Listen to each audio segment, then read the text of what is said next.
Enfin, exécution à peine de mort et bandi ko salama na République démocratique du Congo. Auto bandaye ko zera yango et salami na émission o bokota yango live ndenge exécution à peine de mort et zali bongo ko salema. Yaya papa mama benda mwana na yo mato isoka zali kuluna atika ki kuluna po ba décision ombula matala zui na yebite mbala o soki to suka nango ndenge ni bokolanda yango kaka na émission ya lelo kaka na émission on est de promoter kibino bokumona bongo ya Denis Lesi après kozonga na ina mikili ya mpoto boyebi kazaki na problème azwaki problème na musika na kabundi walesa asenga ki pardon et lekaki ndenge lekaki ayebo nako yambala moko écran prophétique akoti makambu ya bakuluna apesi prophétie akoti makambu ya changement ya constitution apesi prophétie alobaki nini ya Denis tokolanda yango kaka na émission ya lelo. Alors, en passant, je rappelle, le 15 février, il y a tout na Paris Grand Arena.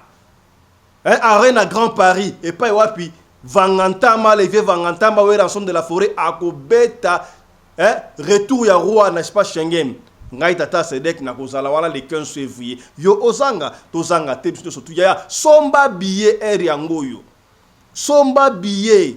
Pendant le 15 février, et pas y rançon de la forêt, retour, il y a roi de la forêt, n'est-ce pas, Schengen, à Kobeta Bongo, na Arena Grand Paris. Oh, Toloba quitté, Tolobi. Voilà, voilà, je répète, au moni, échappe au Kitoko, Benabimi Kitoko Boye, na Safari échappe, na Kat Oyo, il y a Rosanta Beauty Place, na Canada, na Toronto, Benga Rosanta Beauty, ça rabe échappe peut-être, na ba sapatu ya basi ya mibali yo olataka sapatu makolo milai minene ozana mitambi na ndenge mabete olingaki yango te menzamba kela ondengo wana oh papa Fiston ngapena na nga taraba numéro 52 ngapena mutombodi kembe ngapena boya ya solution ezoma déjà na Rosanta Beauty Place benga Rosanta Beauty Place publicité yango ezaki ne bandeli soko raté numéro la benga so pe numéro Rosanta Beauty osomba chaussure ya numéro na yo ya minene mosto mobali kuna tota ta 58 ezali wata le 60 ezali et pas Rosanta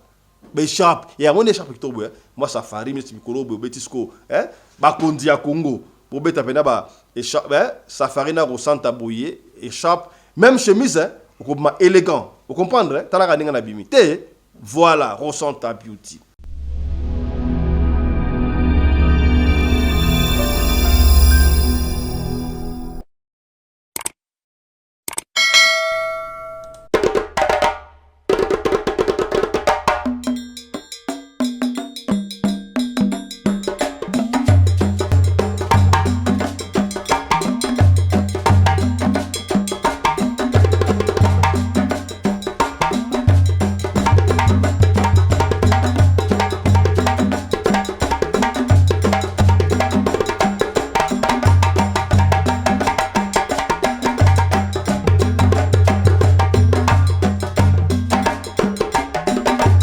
Mobali mbinga na mwinangolo aboya hydroquinone soki ezotambola basheri bazokoya mayanga na retrouve douce tendresse affection epana yo nasalelo nini mpo ndima bandeko balandi mbote na bino merci bozali baike bokolanda biso partout esika pi bozwami kombo na ngai Fiston Pelende tata ya Sedek soki mbali boso yo tala biso tosengi na yo o s'abonner soki o s'abonner ko bosana ka te ko fina cloche notification po na yo o rataka ba programme na biso ata soki mukete.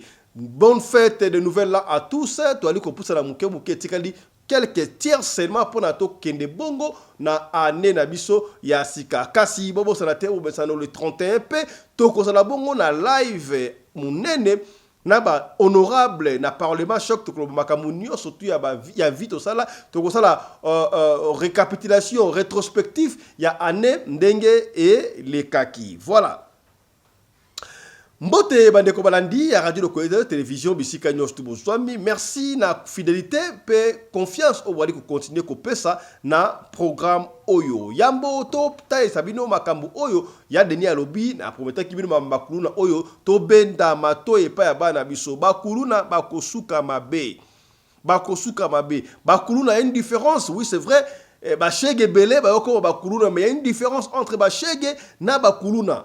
Bashege bali bana oba abandona bakanga ba okindoki mabama bele ba para ba kufa balala kana ba wenze na balabala bazalaka ba bandite l'époque bana okola na kosenga na koyiba et conso au fil du temps tangu vague oye ya kikuluna ya okatanga batu machette bana wana ba monike moyen de vivre comme to joindre groupe ya bakuluna to bana okata machette donc kuluna ali mutu afana kana ndaku ba msu basana basi na bana bazana ba boti ba ebi ke bona sa bimarake musala na butu musala ya kikuluna yango to pesa mutu ko soit attention soki ba kangi okuluna na mama na papa bakangi mwana okuluna oye ko sa défense ba ko kanga pe na yo peine de mort aussi bango to te la peine de mort o ndenge ba ko kata bango mitu comme ça et ko pesa bino msu dispute tolanda kina teki na sombi mbisi na yo teka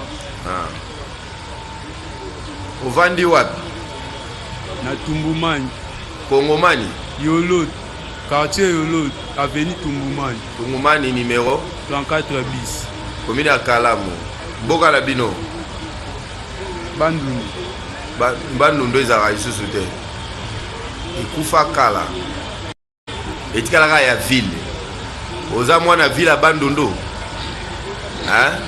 oza ekoloni na séance mungala séance mutabandundu Bandundu ya wapi ya ekoloni Bandundu ya dikolo ebele muyaka bayaka bazaka na kwango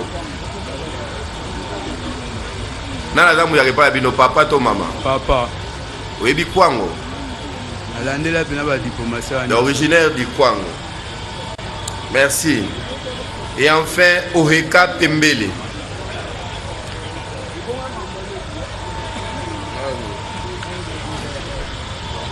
Oheka Pembele obotami wapi Kinshasa mukolo nini le 26 octobre 1994 26 octobre 1994 tribunal la banque bayebiseke no yoza mineur yoza papa te obota oui bana boni Mbali obala célibataire oza célibataire papa komo nani Jean-Paul Oyeka Jean-Paul Oyeka aza na bomoi to akufa aza bongo mama Antoinette Ngikila Antoinette Kinzinga Ngikila Ndikila Ngikila Ndikila yeba na bomoi oui mboka la bino komo na ngonini ngamtetela namta loja na province ya Sankuru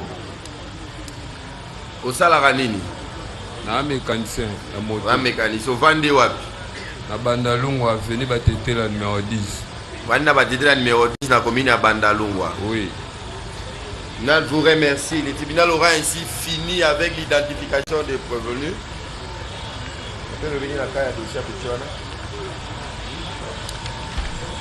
Oui, maître, vous avez demandé la parole. On accorde, vous voulez faire acter vos comparutions? Oui, qu'on acte d'abord les comparutions. S'il y a des avocats qui veulent faire acter leurs comparutions, c'est le moment.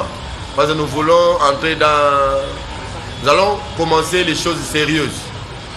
C'est pourquoi nous sommes venus ici. Vous pouvez le faire par ordre pour permettre au greffier de les noter. Vous actez, vous vous présentez et vous précisez la partie que vous représentez ou vous assistez. Oui. Pour le compte de la République démocratique du Congo, Maître Ngomamvubu Guillaume, avocat au barreau près la cour d'appel de Kinshasa Gombe. La République démocratique du Congo n'est pas partie au procès. Elle comparait à quelle qualité? Elle comparait en tant que partie civile. Donc, veuillez d'abord vous constituer partie civile avant de comparaître et présenter. Ne perdez pas de vue que l'autorité qui fixe les taux de dommages et intérêts est là. J'espère que vous êtes conformés à ce que ces taux-là représentent les 5 ou 20% des dommages et intérêts à postuler. Merci, Monsieur le Président. Maintenant, vous avez fait acter votre comparution. Ngoma Mvubu, vous avez dit, pour le compte de la République, de quel barreau? Acter la constitution de la partie civile RDC, République démocratique du Congo. Également pour les intérêts de la République démocratique du Congo, comparé Maître Paul Diowo, avocat au barreau de Kinshasa Gombe. Oui. Toujours pour la République? Non, pour la partie victime. Partie civile. Nemi. Avant d'abord de parler pour la victime, il faut se constituer partie civile. Nous l'avons déjà fait. La victime n'est pas nécessairement partie civile. Alors il ne faut pas parler de la victime, parler plutôt de la partie civile. La partie civile, monsieur le président. Nous l'avons déjà fait. Partie civile qui? Partie civile Nemi Bwanda. Nemi ou Nemi? Nemi Bwanda Lutete. Bwanda Lutete. Comparé Maître Marcel Toumbakalama, avocat au barreau de Sankourou, conjointement avec Maître Dieudonné Ngalamouloumé, avocat au barreau de Kananga. Conjointement avec Maître Tanguefwa Edo, défenseur judiciaire du ressort. C'est tout? C'est tout pour les avocats. Oui, merci. Oui, maître, vous avez demandé depuis longtemps la parole. Le tribunal, vous avez promis. Oui, je vais d'abord faire acter ma comparution pour le compte de tous les prévenus. Maître. Ce maître Zéphiré Belongo Botouli, avocat au barreau de l'Équateur. Oui. J'assiste à tous les prévenus, conjointement avec lui. Merci. Conjointement avec Maître Makuboudi Makuboudi Junior, je suis avocat près la cour d'appel de Kouilou. Le tribunal vous remercie pour tous les prévenus aussi. Il y avait un avocat qui avait comparé pour un seul prévenu là. Il faut être là à côté de votre client. Soyez à côté de... Nous allons commencer maintenant les sessions parce que c'est le moment de les... Oui, maître. Merci beaucoup, Monsieur le Président. C'est juste une observation. Oui. L'avocat qui assiste n'est pas un spectateur. Parce que la justice est égale à magistrat assis, magistrat debout et les avocats. S'il vous plaît, maître. C'est une observation. S'il vous plaît. S'il vous plaît, maître, d'abord, écoutez. Nous sommes venus faire notre travail sérieusement. Absolument. Et nous vous recommanderons d'être vraiment professionnels. Absolument. Évitez-nous les débats d'école, les débats de considération des personnes. Parlons droit. Il y a des gens sur qui pèsent des peines lourdes. Si nous allons à l'essentiel, nous atterrirons en douceur. S'il faut nous amener dans les débats pour recadrer ceci, ça va nous tirer en longueur pour rien. Mon observation, c'était quoi? Aller droit au but. Mon observation, c'était quoi? Nous avons acté notre comparution pour les prévenus, mais nous nous sommes rendus compte... Pour tous les prévenus? Oui. Mais nous nous sommes rendus compte que nous avons été exclus dans une étape cruciale de la procédure. C'est-à-dire, l'avocat assiste dans toutes les étapes, y compris l'identification. Mais nous avons vu une partie au procès qui est le ministère public qui pouvait prendre la parole à tout moment, mais les prévenus assistés légalement étaient privés de cette parole. C'est pourquoi nous demandons... S'il vous plaît, on a privé la parole au prévenu ou bien à son conseil? Le prévenu, c'est un tout. C'est un tout, c'est-à-dire le prévenu est assisté. Pourquoi on parle d'assister? Voilà. Donc, c'est-à-dire, il est d'abord seul, il y a quelqu'un à ses côtés qui l'assiste. Mais lui-même a parlé. S'agissant de l'identification, le tribunal estime qu'il ne peut pas y avoir les débats sur l'identification des prévenus. C'est lié à sa personne. C'est lui et le ministère public devant qui il a décliné son identité. Par contre, si vous avez des observations à faire par rapport à ce qui a été fait et qui ne vous a pas plu et que vous voulez corriger, vous avez la parole pour le faire. Et non revenir en rappelant au tribunal qu'on ne vous a pas donné la parole pendant l'identification des prévenus. Alors que le tribunal avait déjà dit que l'identification concerne les prévenus. Le tribunal est en train de vérifier pour s'assurer des personnes qui sont présentées par devant lui. On ne peut pas juger n'importe qui. Voilà pourquoi on identifie. On n'identifie pas pour condamner. On veut savoir que non, on a déféré telle personne. C'est telle personne qui est là devant nous. Pour cela, il faudrait que l'avocat vienne pour dire quoi? C'est pas lui ou c'est lui. C'est le ministère public des faits. Vous êtes là pour les assister. Merci, Monsieur le Président. Je ne discute pas avec le tribunal. Mais ce que nous voulions dire, peut-être le tribunal ne nous a pas bien compris. Nous voulons être participants à toutes les étapes. Par exemple, le tribunal vous les rassure parce que le moment intéressant va bientôt commencer. Ce qui nous intéresse tous. D'ailleurs, vous aurez plus de la parole parce que vous êtes de la défense. Ouais, votre honneur, je ne sais pas si le tribunal nous a autorisé de dire ce que vous voulez dire. Nous avons des préalables. Je ne sais pas si le tribunal peut nous autoriser de commencer avec les préalables. Parce que pendant l'instruction, nous avons remarqué qu'il y a le préalable que nous devions présenter par devant le tribunal. Je ne sais pas si le tribunal est prêt de recevoir nos préalables. Mais le tribunal n'a pas à vous dire s'il est prêt ou non, puisque vous les constatez déjà qu'il est prêt, mais il vous accorde la parole pour développer vos préalables. Voilà, le premier... Veuillez être bref et succinct. Tout à fait. Pour permettre même à vos clients de vous comprendre. Parce que le tribunal voudrait vous rappeler qu'une fois ici, les avocats ont soulevé les préalables et que leurs clients ne comprenaient pas. Et quand le tribunal a pris la décision, ils ont été déçus. Et jusqu'à ce jour, ils ne sont pas encore jugés parce que les conseils ont eu la mauvaise foi de soulever une exception de constitutionnalité malgré leurs clients. Et jusqu'à ce jour, la Cour n'a pas encore rendu sa décision. Il coupisse en prison parce qu'il y a surséance. Donc, nous estimons que les moyens que vous allez soulever, les préalables que vous allez soulever, doivent l'être en concertation avec vos clients. Parce que vous êtes venus pour les assister. À moins que ce soit des préalables techniques qu'eux ne comprendront pas. Mais si ça tient à leur état de prévenus, le tribunal voudra que vous les consultez préalablement. Car s'ils contestent votre position lorsque le tribunal prendra leur décision, vous serez seul responsable. J'espère que vous avez compris le tribunal. J'ai compris le tribunal, mais néanmoins nous rappelons au tribunal que non, tout ce que nous posons comme acte, c'est au nom pour le compte de nos clients. Et nos clients ne sont pas des juristes. Ils sont dépourvus de connaissances scientifiques qui cadrent avec le droit. C'est ça que nous disons que si nous voulons présenter ces préalables, doit lier nos clients.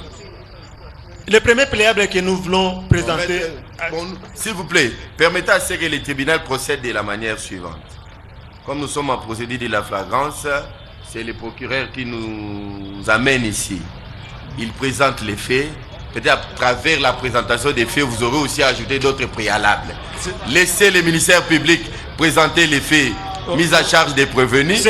Comme s'il vous plaît, c'est le tribunal à la personne du président des chambres qui assure la police des débats. C'est nous qui distribuons la parole.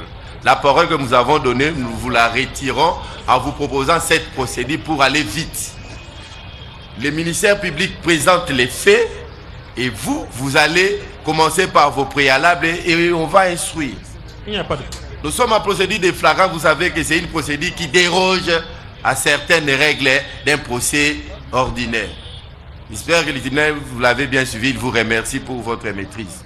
Merci. La parole est accordée à monsieur le procureur pour nous présenter les faits mis à charge aux prévenus qui nous restent. Le tribunal rappelle qu'il y en a qui ont été envoyés devant leur juge naturel. Nous restons avec combien? Ça la calcule. Oui, monsieur le procureur, vous avez la parole pour nous présenter. Oui, maître. Qu'il soit acté la comparution des maîtres Bolemba Bofale. Je suis avocat au barreau de Kinshasa Matete pour les comptes de tous les prévenus. Merci beaucoup. Oui, monsieur le procureur.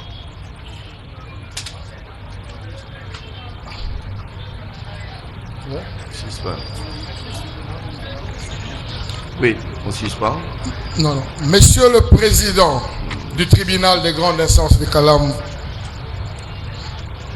auguste membre de cette composition, je prends la parole en cet instant, ici au district de la police nationale congolaise, pour présenter ces inculpés en grand nombre devant votre auguste tribunal dans la procédure de flagrance pour nous mettre en intelligence avec la politique de la répression de la criminalité telle que définie par le président de la République, chef de l'État, je cite son Excellence Félix. Voilà. Sika boyo to kotikela yo otala ya Denis après retour na ya Komaki alekaki pa tonton Zako a expliqué a pesi écran prophétique a pesi bongo ba prophétie belé on a koloba awate makambi ya constitution oyo et ya bino ba prophétie bo pesa et ki ndeka na ndenge ya pouvoir donc pouvoir oyo esala ba malamu makama bezalité bozo banga nini est-ce que ba prophète akala babanda ko yebisa ba konzi ba roi visa boete bino prophétie ka côté ya malamu ya négativité za la raté. On ne sait pas. Bakuna oba kosuka ndenge nini? Mboka oyo kosuka ndenge nini pour changement de constitution oyo otomoni Joseph Kabila akutana Moïse Katumbi Chapwe koto ba Martin Fayulu bakoti ba se sanga do ki mboka yo ke na mbutu mbutu. Le pays va mal, il faut l'avouer. Landa ya dini. Écoutez. Et tu regardes la constitution.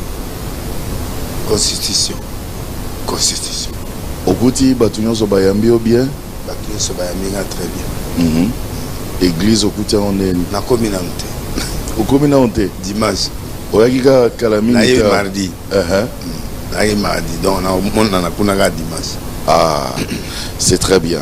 Alors Denis Lesi azongi na Kinshasa, je pense que place aux Ala Libana Mboka au Kenya il se ressourcer et tous là na peu de fois ba live na yo de temps en temps tant on se ressourcer wana Nini penza nzambe alobi na yo.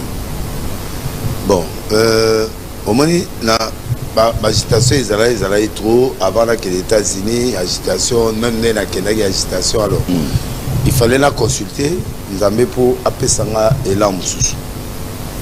Bato ebele ba ozamo déçu mais désolé bon on a déçu mais ils a ba disposition nazu pour permettre nazonga sur scène à moi vision asika. Oui. Donc en fait, on a une vision moko très simple, mais il va déranger trop le monde entier. Oh, pour Nani. Bon, mon idée est de faire des choses. Ce qu'on a travaillé et pendant une année, ce qu'on a expérimenté. Alors, les gens qui ont une zone de Nayakinango, bon, wana ce qu'on a bana ya bota, mais ce qu'on a une seconde gloire na beta et là ce qu'on a au na stade na Kenango monde entier tout ça. Na un mystère moko. Secret à Bible. Il y a monde entier et ça a 3 premiers versets à Genèse, na 3 derniers versets à Apocalypse. Donc donc mystère, le mystère, tout le mystère caché. Tous les mystères cachés sont dans les 3 premiers versets de Genèse. Genèse chapitre 1er 1 à 3. Na yépé mystère dans fongola biloko wana na fongola dernier verset 3 derniers versets à Apocalypse. Oui, et souki le 3e verset souki na que la grâce du Seigneur soit avec toi. Il y a liboso et le but que au commencement il n'y avait rien, la terre était informe et vide. Dieu dit vie que la terre était informe, il y a l'esprit de Dieu se mouvait au-dessus des eaux. Dieu dit que la lumière soit et la lumière fit. Na ye na guerre na mutute mais na ye ko longola ba notion ya ba mysticisme ya batu sur anuka tout ça. C'est qu'on a ye ne lo mususu na wa démontrer batu pourquoi nzamba ligaki eloko liboso kota na nzoto batu eza lumière. Et puis eloko ya suka eza grâce. Si on a quatre wana ba formule mo eza wana donc na bana côté ya trop te so na tei kaka na déclarer kaka eloko moko batu ba répondre ne eloko wana na déclarer à mibali batu ba répondre nango yo mo kenenda ko kasi donc on a ba kisi no asikozui likamote bazwa ngo ne bazwi ba machine oya asikozui ba loba o ba ko loba mais na limité ce que ko résister kasi yebisaka biso pe vérité soko zaka na kisi to zaka na ngote na lo bien mitema pe kita pe ka mbala moko na lo bien oyo soko limo etango zozonga boye ozongi na biloko moko boye bato bazo comprendre. Mais ça, mais vérité penda, ça c'est quoi? Et on est pas rassuré, on a monde on a place au côté. Oyebi ki mutu soki balobi na kisité balobi pe mutu azam na biloko te. Eza bien te po il faut que bato ba mona ka ki au monde na zaki wana toza mutu mo mystique. Na sa mystique ya nzambe nga na prophète nation na za wana tala en tant qu'évêque nzambe apesa biso ka mission mo ya koboma. Titola na se wana koboma kaka. Koboma monde à ténèbres. Banandoki magistère tina se. So, Moutakouf à 30 secondes. 30 secondes. Ok. Au prononcé à Koufi. Et donc, il est faible dans l'Iwa et Zamoutou. Donc, biso na spiritualité, auto obenga bon Nzambe Jésus. Naïeka na lumière wana. Que la lumière soit. Ce que yo va assister à la première culte à dimanche. On est na osala. Au moins, on est comme ça. Donc, que la lumière soit wanakasi lumière wanakasi yango wana anuka kaka ya différence exacte différence exacte parce que anuka ezali science occulte anuka ezali tango ba Grèce ba grec ba dominaki Israël azaki na komba na ba na komba wana chandelier ezopela chandelier kufi etikalika lampe moko mafuta pe sili mais lampe wana ekufate ti na fait un combat Israël a gagné ba grec tant a gagné bango sili lumière wana etikalaki wana nde ba juif oyo na historique ni histoire na bango ba créer ngo mysticisme nde ko bota manyoso ya kabal juif donc bokoko na bango ki doki na bango et uti wana donc jour wana nde ba bengi ngo jour à lumière. Pour huile wana et si la été mais bah s'approprier nango nde baké nango na kabal juif pe na ba niveau mususu pour ba travailler sur mysticisme yanuka alors anuka na comme koyo ba mot clé ya occultisme et puis congolais a défaut moko so ataza na kindoki te mais a copier kama kindoki ti ba commission ndoki oui congolais mais congolais ayiba ba mo ayi baba mo ayi bien ngote o mangande ba ko la ta teni wana alati pe teni mais azoye baté pourquoi un sacerdoce alati ne teni mais ayi bitina na ngote mais tango ya alati ngo pe kindoki côté lié pe a commune pe ndoki donc au fait à nous quand on a une version vraie ce que la lumière soit si on a développé 3 versets on a 3 derniers versets pourquoi Nzambaza alpha oméga ndebilo abani na lumière apesi forme atindi lumière tant on apesi forme atindi lumière abani création mais l'oral bosso ya prononcé que la lumière soit yasuka que la grâce de Dieu soit sur toi donc il y a 2 choses lumière na grâce et ya biloko oyo yango ndezotamu sa Bible mobimba chrétienté mais dans la lumière na grâce so dans la lumière wanate sous la grâce c'est fini tu es fini. Si vous lumière est-ce que vous pouvez transmettre en monde que tout le monde a transmettre transmission à lumière? Non, on va pas transmettre pas comme ça, mais nous déclarons. Quand on va déclarer la lumière sur quelqu'un, la personne doit répondre. À répondre de façon que la dimension de sa vie, il faut avoir la lumière ou éclairer qui monte et quand on a la dimension de sa vie. C'est une prière en fait. On te communique, tu reçois, tu fais asseoir ça en toi et puis grâce à ça à ce moment-là tu vas forcer ce miracle. Tout le monde doit y aller. On a un TV. On a déclaré kaka. Batu bota, batambola, bapolitique, bon, baraté peut pas mais en tout cas batu belé. Rien. Combattre. Jamais. Ngana beti inane na potote. Église. Mundela ole kananzela na kotio. Na pesi adresse. Na pesi oya bangote oya lelo ya mama kyono anate. To pesi adresse, to yepisa ndenge ezali. Toto zako, l'école ngana uta bakanganga elama na miso natanga koma mutali bosona. Nazomona été. bon ba service secret ba biso ba français wana ba kanga biso. Mais si tu as fait une année ici, tu prêches une année. On a dit que tu prends l'argent des Français, on a dit ok. Na vandi l'appartement baye ba benginga na des estena ken. Oyo kaka yaki wana na bandelier banda famille na e bandati moi si na eti to suki si avandi ono a biso ba camarade de sortez. Sortez, je suis le chef, je dois écouter d'abord le monsieur et puis on va aller au bureau. Tout ce que bureau te avandi au signer ba chaque ga wana pienga. To komi abi fait yemo mo landanga sur na campagne nyonso.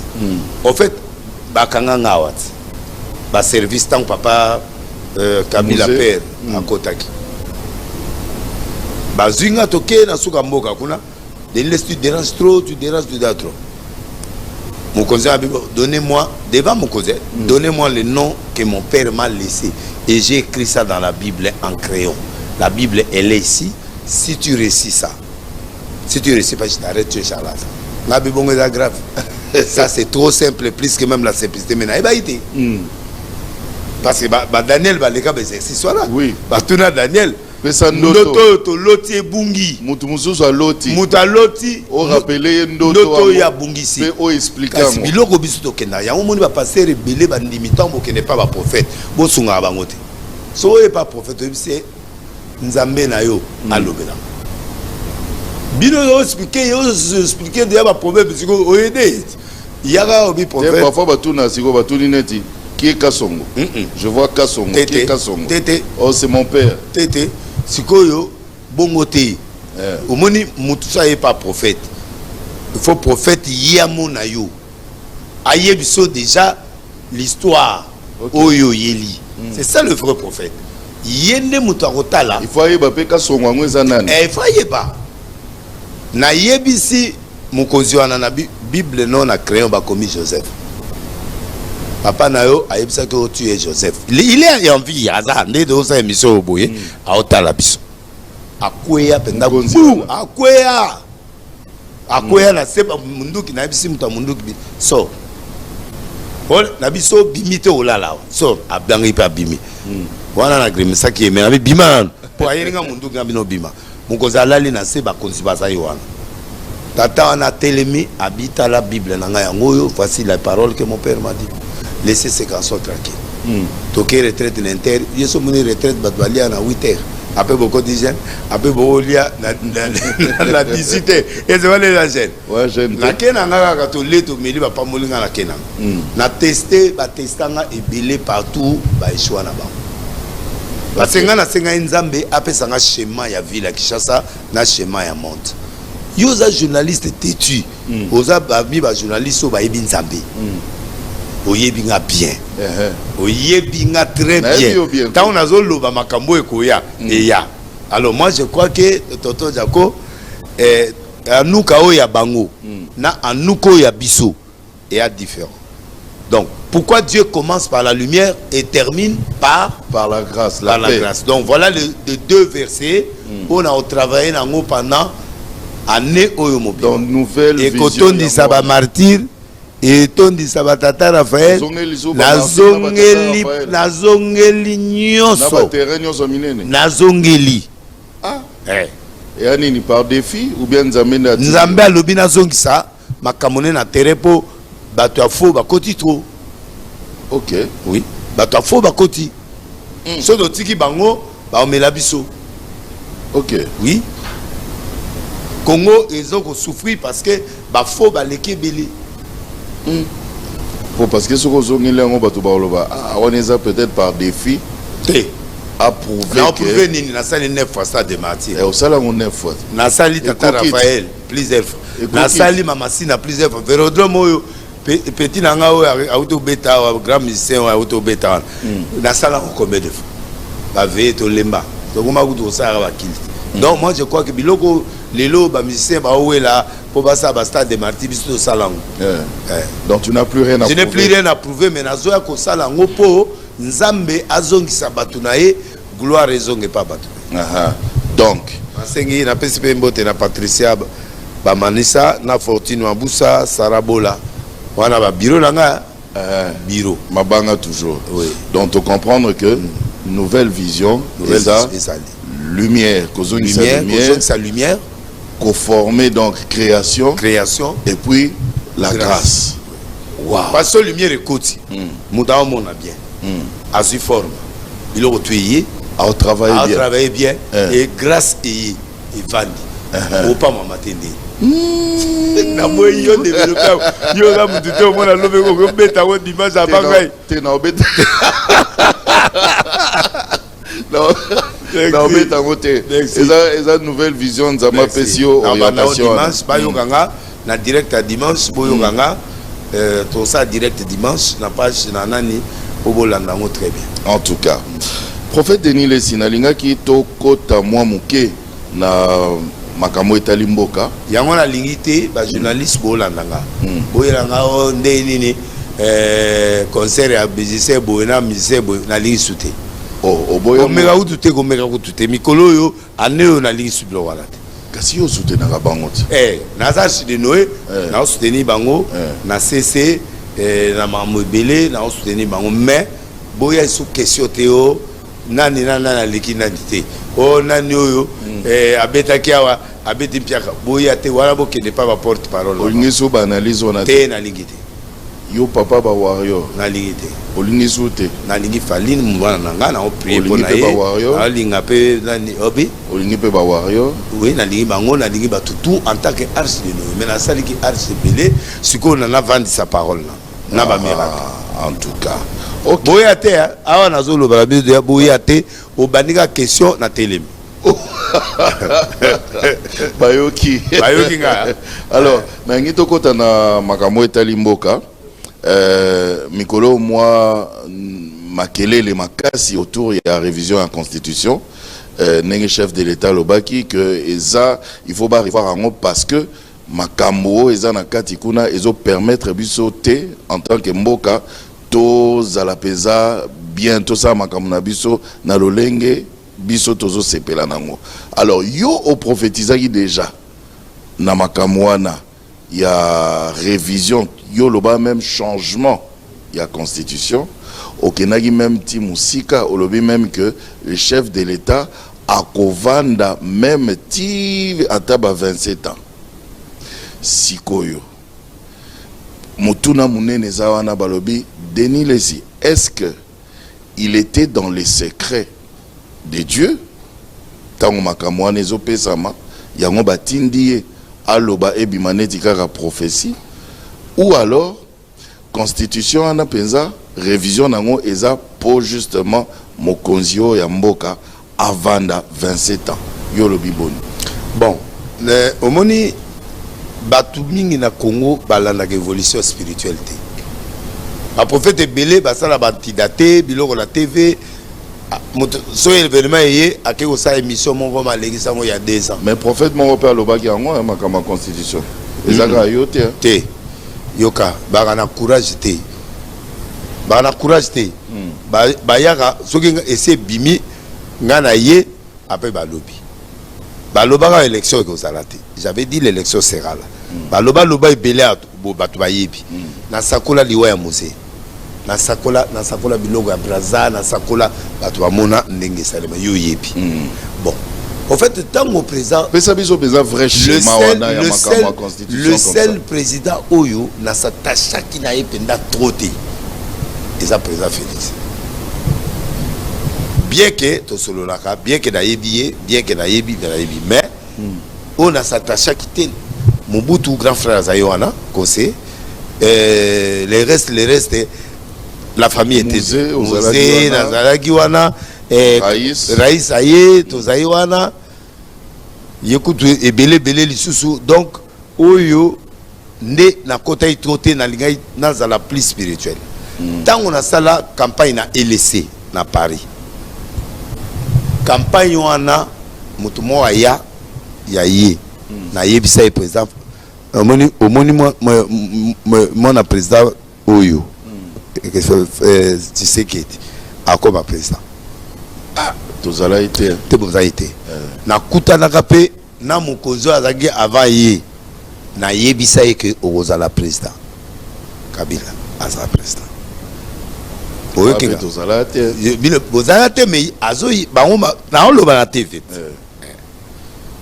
ezana mokonzi soya kamere bomone na archite bato ana nyonso wana babo shab batu baleka na maboko nanga ba jomi ndongala ba makambo tu ya go traverser ba nani olenga nkoi même bo shab mokono mona ebisi na bi okoma o mata 3 fois bi delesi obi moko boy na pesa ka yo mbongo mais na moni ondri yo za so komi na posa mbongo omo créer makambo na tuni koma na mi mena ebisa ki yo okoma élevé 3 fois abi menga na déter la cabinet chef de l'état yo yebisa ngane poso na ye akotsa nga mamo nga tuni me fonction muso eza mokili o te kaka directeur cabinet alongwe ana comme président assemblée abengi nga bibo o quantième na bi deuxième olobaki poste mususu eza te mais obosani que président assemblée aleki directeur cabinet oh oui mais il y a encore quoi nga bi mususu eza ozala vice ministre premier ministre a comment vice ministre intérieur si 3 ekoki te botuna ye naza TV asoyoka parmi bato ba respecta nga ba ye kamere combien de fois na ebisa ye na prison bakanga kembalo na ebisa ya obima jour ba condamné 20 ans na bia obima bato nyonso ba finginga même jour aux aolo bake a obima même nga na ndima yo pe ndima ngate mais abima te mais ye lokola zali sensible la période wana atindeli nga mutu na ya otika offrande ya confirmation atindi sous deuxième fois on a séparé une période wana yangwana mais depuis à mati mikolo yo azokipe ngate mais ils a gravité mais ce qui est important j'ai reçu la mission du chef de l'État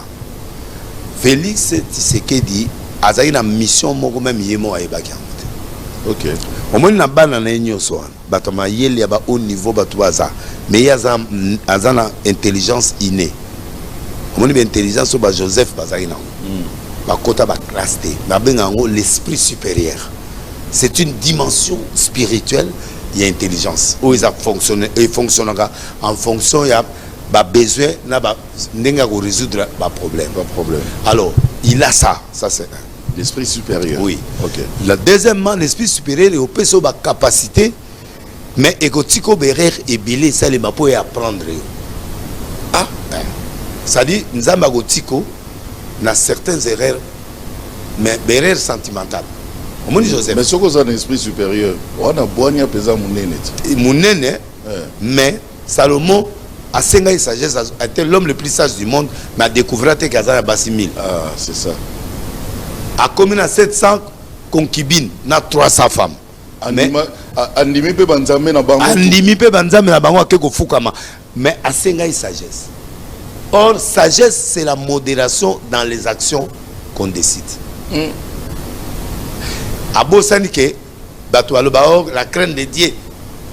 La crainte de Dieu de monizate. La crainte de Dieu c'est le commencement de la sagesse. Commencement veut dire qu'il y a le milieu, il y a la fin, il y a la prolongation. Ça dit pas la plénitude. Non, c'est pas la plénitude. Ce n'est que le commencement. Ce n'est que le commencement.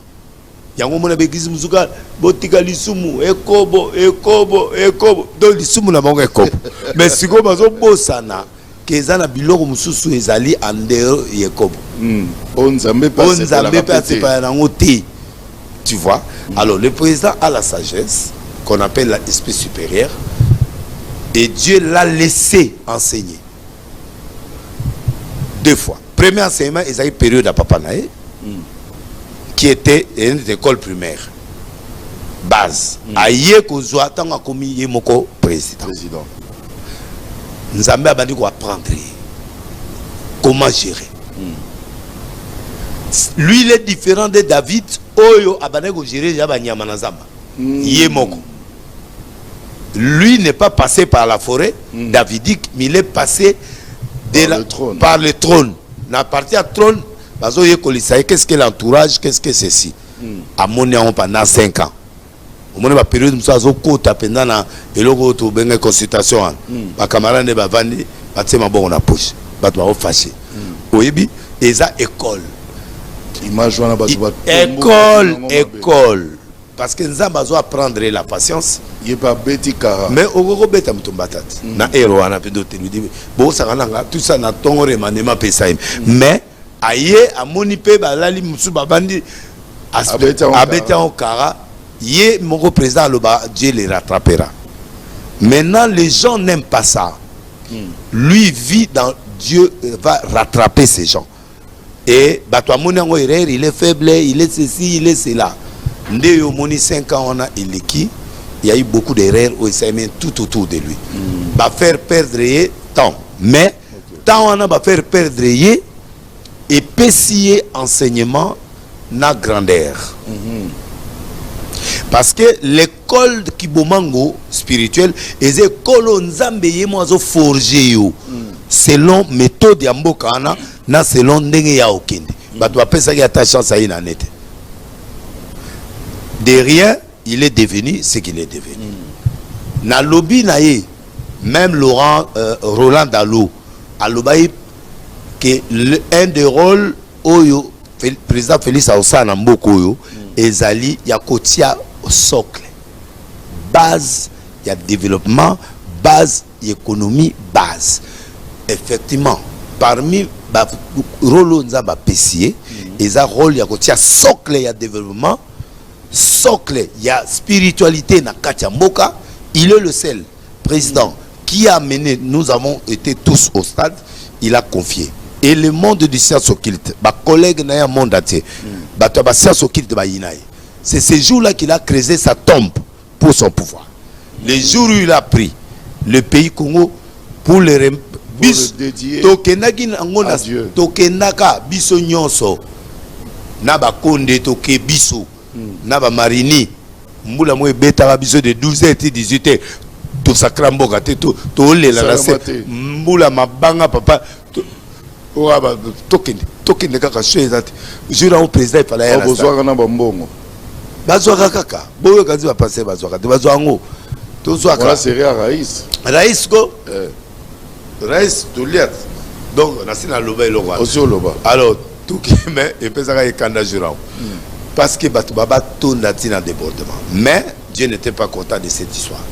Vous voyez que vous les bandits de 12h 18h et puis président moi il y a Soussou et ça na tongo na butu il fallait ba kende pour ba kende prier na président batiki biso batu ngana biso ba monde bozana bo bandai na début ba pesi biso mbongo bolé ba mbongo bino bo kaboli ba mbongo musu bo pesi biso rien pour biso kende o luka batu pour baya na yebse ba ona butu mi vule obeta lobi na yena a retard ta ona komi bona moni mbula e bandi mabanga elokana erata président bo sala de prière na stade boko melanga prière na botinela ngango na sambela na ndako me bo kota swawati les jours en erata o jour a toto sacré pe mboka et simbati mais tango président Félix aye azimboka apese maboko ya nzambe ye moko parce que un président de la République c'est un sacrificateur aussi azape mosala oui okay. Mais David allait à peine des propositions oui. David a kota na temple azaki nzala akoko lia peine des propositions pour ils allaient paix oh ya ba sacrificateur na lieu très saint et un souverain sacrificateur mais ake aller yango aller akufite abimiaki ça dit tango mutu aza roi ndenge wana président il est sacrificateur il est choisi par Dieu. Eh ben siko yo sema siko yo 5 ans wana azali na 4 enseignements aye baki eki et puis il était dans la reconnaissance.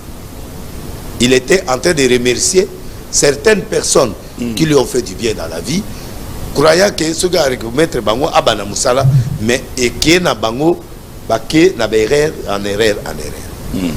Deuxième mandat yango ibandi. Alors il ne saura pas faire la mission que Dieu lui a donnée. Parce que, excusez-moi, choqué kaka. Il n'y a pas un vrai opposant encore. Et qui dit opposition, il y a c'est ce qu'il dit, il n'y a pas un vrai opposant dans le Congo. Oui. Ah. Choqué. Choqué. Bien. Parce que na kende pas Fayoulou. Nabi Fayoulou, Dieu m'a dit, yo na président Félix Foubo Solo. Mais na lingi boya atana ndako nanga. Bosololi atoko aux postes. Mais Bo bannir les locaux pour développer Mboka. Fala bi d'accord.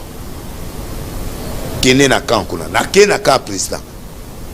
OK. Bon, na c'est bon. Tu go auto sanda. Bon, zoa bato ya président. Boya na bango. Tozi conseil spécial. To kenaï. To comme pas Fayoulou boy. Fayoulou jour au coup de la président, il faut reconnaître qu'on a gagné l'élection. Oui, mais na FC na bi au monique au BBC. Oyo. Yo, mambo yo, olinya ote. Tu as compris? Toto, on a serviteur. Je prends à témoin le conseil spécial en matière de changement de mentalité. Il était là avec nous, avec notre conseiller. Chez Fayoulou, Namuta, Toké, Ti et Paya Fayoulou. Pour la paix du pays, je lui ai dit, Dieu m'a dit, il faut que vous dialoguez, Binumi Balé. Si vous dialoguez, Mboke aussi développer. Si vous boy, Dieu va utiliser Félix. Lui seul, Aboya, Tokata. Nakamwe de Rema, yo, Bakuta Yasuna, président, Bassa dialogue. Nabi dialogue et na Kena TV, même si président il n'y a pas de dialogue. Ce dialogue on a fait un mandat à ce moment-là, il y aura ça que j'ai vu ça, là ça peut marcher. Alors na zongi ce qu'on a question là. Il y a 2 mandats. Na 2 mandats déjà deuxième mandat. Oh l'état est PCE, oh constitution la PCE. Na yebsa ki bino pendant cette période là que ceux qui 2 mandats il y a président Fachi, entourage na ba facilité et acheté pour accomplir mission Oyo Nzambe atindaki. Prolongement que vous savez. Na yebisa yo pena mission, yo peut savoir mission nanga. Na bi y aura prolongation du mandat, c'est-à-dire il y aura changement des choses qui vont arriver. Qu'est-ce qui se passe actuellement? Entre autres changements à la Constitution. Oui, ce qui se passe actuellement, est-ce que c'est prophétique? Oui. Bateau bazo publier oui yoka bateau bazo publier l'image nanga où on appelle ça un conseil et pas à l'endele que président se fait attention un conseil n'est pas le site de l'Éternel. Et ça bateau opposition de bateau tamuselo quoi na yebi ekiriango mais c'est un conseil ainsi dit l'Éternel les a que s'il ne met pas le socle, si il ne plante pas le décor, oyo que mboka oyo, il faut un développement. Kasi abani déjà au planté. Asi abanaki déjà. Abanaki mais azana 5%. Pour mboka ngope akutaki ngope vraiment. Libule zalakit 5%. Sikoyo. Pression internationale lokola zamuta lo sambo un pasteur un président évangélique ne va pas combattre. Mais etali bango te po yambo wana biso problème na mutaza na spiritualité na yoka bango balingi basia sokilité dirigeaka monte siko bazo moni il est trop chrétien alors c'est pas bon que lui dirige, il faut alonga mutu biso aya mais il y a un combat entre la volonté de Dieu et la volonté des hommes. Maintenant ceux qui 5 ans a kosili saka ya ngote na niveau ya par rapport à Gotia Basocle. Quels sont les socles? La base qui permettre que le président ou Akoya n'a pas consommation Bakoya. Avant d'aller à ma bangawana, pe à Matsamir ou qui permettre le développement effectif et ça les Manaka Tsamboka. Kasi papa Roland Dalo à l'oba qui a rompé. À l'obi mais Mikolo Batunyo se bat comme. Mais à l'oba qui a aussi un demanda. Prophétie en Wezaki verrouillé. Or prophétie est à verrouillé. Prophétie est à la ka neske bandaka na isiganza balingi sani esuka. Yango na pesa kaye conseil mingi aux apôtres so moni mo eloko consulter pe baninga pour permettre tout discerner pour permettre avancement et salement. C'est ça. Maintenant, la volonté de Dieu c'est quoi? C'est quoi? C'est que le président Félix doit mettre le socle et les bases. Les erreurs qu'il a commises, oui. En laissant certaines personnes piétiner la réalité, parce que lui, dans sa tête, Dieu va rattraper ces gens qui font des erreurs. Effectivement, bah, c'est rattrapé à caca. Alors, maintenant, bah, plan nyoso ya zo sala. Ils ont bah, parti à bah, plan, il y a bah, entourage, il y a et nani, comment on appelle ça? Bah, nani, opposition. Opposition, bah, tu n'as pas union sacrée. L'union sacrée a mal négocié la deuxième élection. Comment ça? mais muto azana seni wana muta aza mutu oyo kadima biso bato vota yeti hein to longoli Ronsard pour balobi Ronsard azali prolongement ya Kabila ok awutaki na vote ya Kimbangu Kimbangu a désavoué politiquement a désavoué a présenté biso Denis Kadima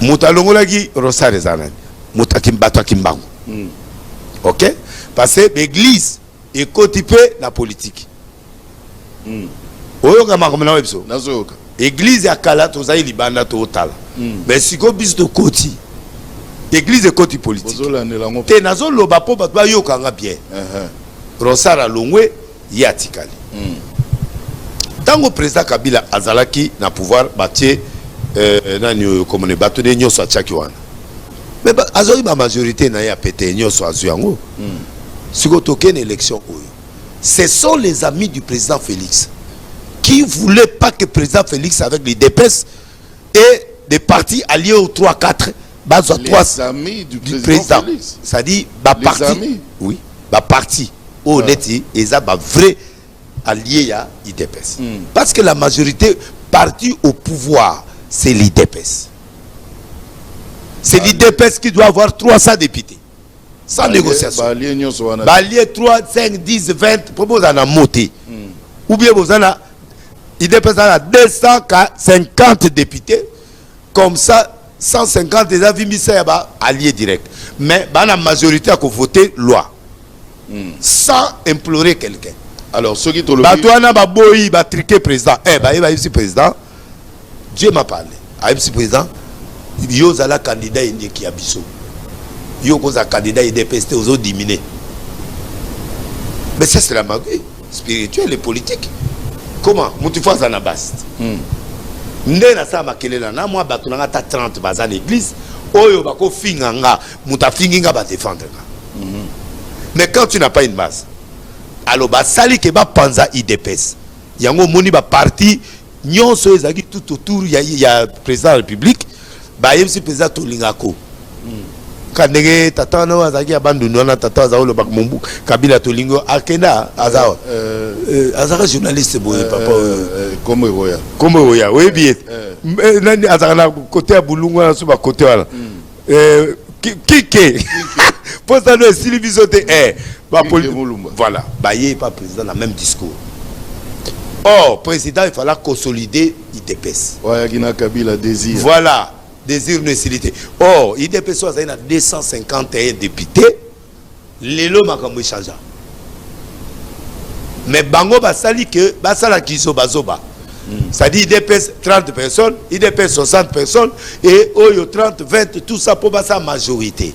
Yango moni le président au pouvoir n'a pas l'influence de taper sur la table parce que bakosiye na batunaye wana ce sont des bateaux balingi basa kizobazo pour maintenir président na pouvoir ata ba obengana un jour baza na moya kolobela kai chaque fois yango moni basali gouvernement kizobazo c'est-à-dire IDPS à 60 députés à sangisi yango moni pouvoir ata lingité caméra à la président assemblée du fait que azaba ba député belé il faut azala ato lingité mutakatanga ana obache oza premier ministre normalement un premier ministre déjà batia kala akoya lisutu ko sala na Sénat et ce qui c'est moi je dis la vérité oya na Sénat osani po oza déjà premier ministre ato zaki bien kasi wana eza structure mususu si tu mususu te nyonso wana omoni guerre zana Kivu soki guerre ekoti pe na Katanga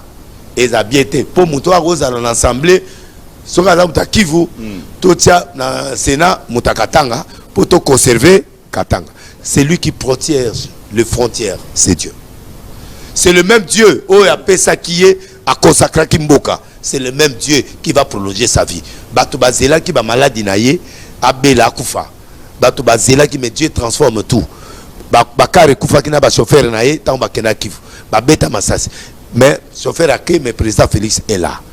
Donc bref, le président Zabena na loboko Nzambe. Mais maintenant, il n'a pas su comment gérer ces gens en première position, en premier mandat.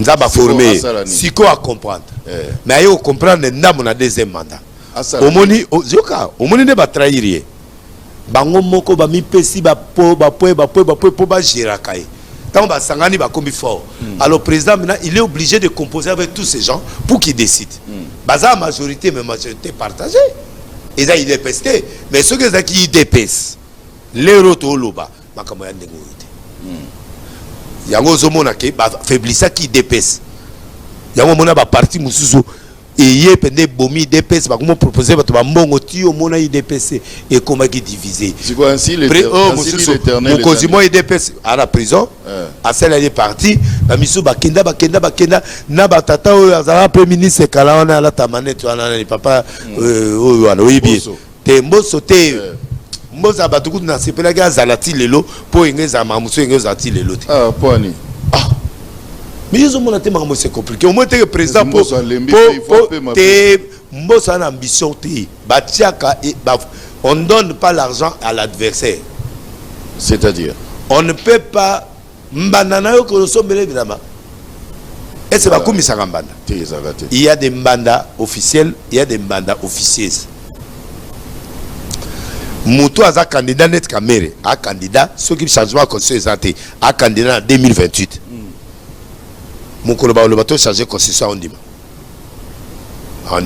pour ayebi que dans 2028 il y a un candidat au moins Mbosa vous avez candidat te via lemba to ngo yeb se vietika lia mela tika makambo ekende ndenge sokende yango moni ba forcer yeti yoso mona préliminaire na kati ya Congo premier formoni préliminaire l'assemblée et ça les méga malopo président kangama ke no ça les actes siko bana ba parti belé ba sali belé viembo ça ya boé ba ke na préliminaire à l'époque caméra lek siko yo ça na erwan donc c'est pour dire que mais comme il kamo congolais za mbongo alingi mbongo ato za na raison peut si mbongo voter pour nanzalati kasi on a solo bat mais on peut pas vendre notre pays à cause de l'argent donc bref caméra au monité ka solo na président président Zélie tita bengi a expliqué bon tala mutunanga eza boye caméra na deux choix ou andima to balongola OK pour ça limité ba o créer les dossiers ti a obima politique c'est ça a obligé andima kaka changement ngo ya constitution après cet article na SO 212 et PCB là tout bon constitution donc bref il faut ça la réviser pour rejoindre nga or ba dangere l'éternel les années yango les okende faut que changer ou réviser tout ça fait partie du plan alors le mandat n'a besoin de silité si Dieu dit aujourd'hui il met fin au mandat de président Félix et Osoka alors le col est commis constitution est changée tout peut pas réviser et comme ça les mapos ont volonté ensemble maintenant quand je dis il n'y a pas de vrais opposants yo so mon opposant nani awa oyo akoko tchankakawa oh bazalit tangelanga non tangate mais bazalit bazate parce que fayula yepsi batu bo poser ba candidature la députation na dernière minute a changé ou a commis candidat président yoko que la président sans parlement réfléchir analyser ou comprendre ma mebele. Nous n'avons pas besoin de changer la constitution, on n'a pas besoin de changer Félix. Ce n'est que normal. Et ça, un discours créé. Il n'y a rien. Parce que, que Fayoulo to yebaka owana. Au fur et à mesure, Azalaki, kaka, des urnes, Tilelo a commis affaibli. Les Congolais aiment un nouveau discours. Si tu pérennises dans un discours qui ne fait pas évoluer, la vérité des urnes, la vérité bango moko même veda mboka na kuna atonga telote ngana mutabandu fayu to linga kai na mouvement mais siko soto ke na réflexion ati ate école te ata pont moko te ate logo moko te ba comme so président sunde au monde mouvement zo ya boka bila zo longwa to tia batu bisusu bakota ndebiso tu batu ba bimisa kaka kabila bimaka ka po permettre batu asani akota mais siko batu ba monique to lingi kabila rwandais ofingi ba fingi OK siko boche mona mboka siko Or, opposition, il fallait pas la opposition républicaine, bunda ensemble. Comme Dieu n'a pas permis, et belé ba hypocrite, ce papier mbongo va changer. Alors, ce qui est bref, la volonté de Dieu est que ce monsieur-là va continuer. Il a des choses où Babomae, où il continue. D'accord. Si la constitution change, et comme par exemple 7 ans, à raison de la sous-candidature, va voter 7 ans pour la première fois qu'on se change. Du régime 7 plus 7, c'est combien? 14. Plus 10. Plus 10. Na yebisaki bango ke na suka ya mandat ya Félix a okoma mokonzi na organisme moko international. A supposé a commis secrétaire général de l'ONU. A ça il soit taba 3 ans, 4 ans, 27 ans ekogide. La prophétie va donner 27 ans. C'est-à-dire ce monsieur là peut travailler à une autre fonction mais il peut permettre le développement et ça nini et ça les manque. Donc vous avez le choix de composer avec le président Félix. Si vous le chassez par force, parce qu'on va tourner en rond pendant des années. Parce qu'il y a 2 volets. L'esprit de Kabila, un jour rentrera. N'a pas ça prophétie. N'a pas prophétie. Soit esprit na ekozonga. Sikoyo ndeto zabwe. Ndeto mona awa. Soki eloko eleki. Esprit Kabila pe osani ezonga. Pourquoi Dieu fait ça? Parce qu'il n'y a pas un nouvel esprit qui peut faire fonctionner le Congo. Batulelo va comprendre. Place Kabila a joué qui c'est un rôle. Batupé va comprendre. Mumbuto Trolela Hermob va comprendre le rôle. Batupé va zoluba. Mais na yebi saka bango.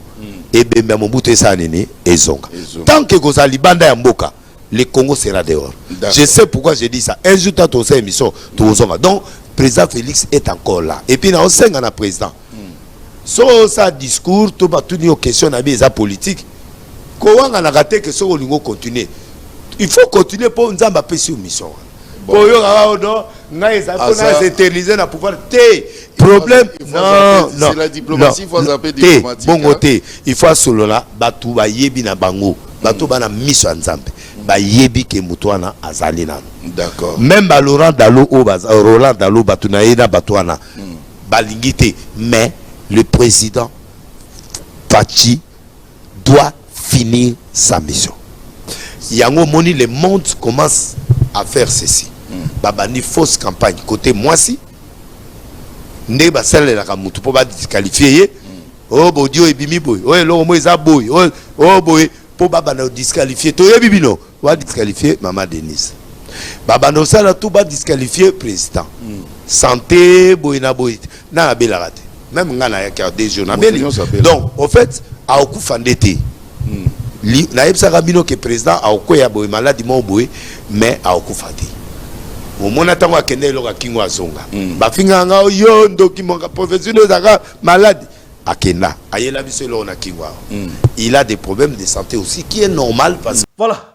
Tosuki a pona lelo soki tozui update mususu makambe bakuluna tokozonga ndenge to prometa kibino chaque fois to bano pesa bino évolution ya situation bakuluna ndenge ko de bongo na République démocratique du Congo yom tota la biso ya soki tone sula ko pesa image ya kotinda benga biso osolo na biso soki obengi biso ozui biso te komi tungisa mate ya article biso audio peut tenir biso image to ko traiter yango na régie pour la diffusion. Portez-vous bien, santé de faire à tous hein. Bonne fête de nouvelles à tous. Chap chap et tchara.